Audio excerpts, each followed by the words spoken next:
Abe. It is Wednesday, April the 6th. I've still been reading, as I resolved to do at the beginning of the year, particularly with the aid of this. This is the Audible app. They have audiobooks you can play on your phone. You have to pay a subscription, but then you get a certain number of free books, and also you can pay for more books than that. You can do a month for free. I recommend it if you have the money to spend because it is so good for when you want to read a book, but you have to do a different thing with your eyes, like close them when you are trying to become asleep.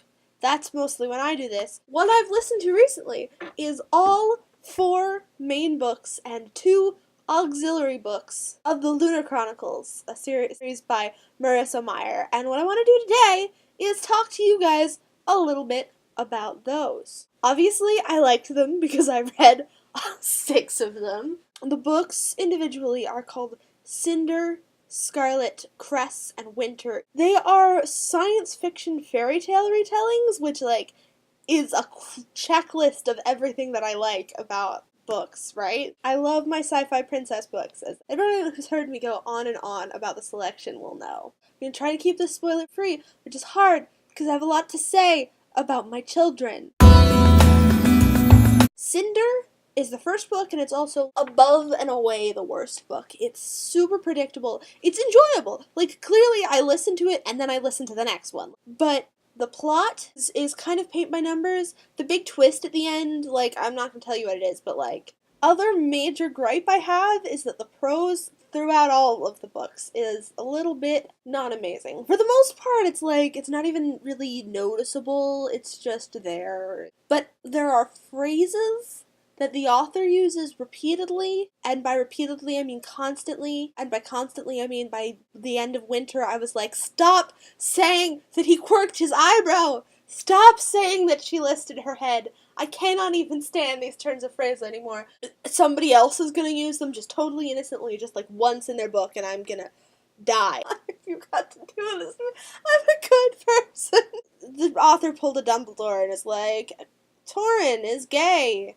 And I'm like, okay, that doesn't really help me because it's not in the book. How hard would it be like, I have to leave you, my prince. I have a date with my husband. Other than that, it's a super diverse book in terms of race and ethnicity, in terms of 5 major female characters, girliness, and all of them are competent and all of them help the plot. Nobody is just a damsel in distress, despite the multiple times that Cress calls herself a damsel in distress. She's super competent. She's a crazy hacker. There is mental illness, because Winter decidedly has a mental illness, which is not gone by the end of the book. Basically just learning to live with it and treat it. In addition to being diverse, the characters are all, super likable. Even the characters I don't really like I enjoy not liking. It's like, oh, Jason, you're such a terrible person. They have romantic leads who I enjoy.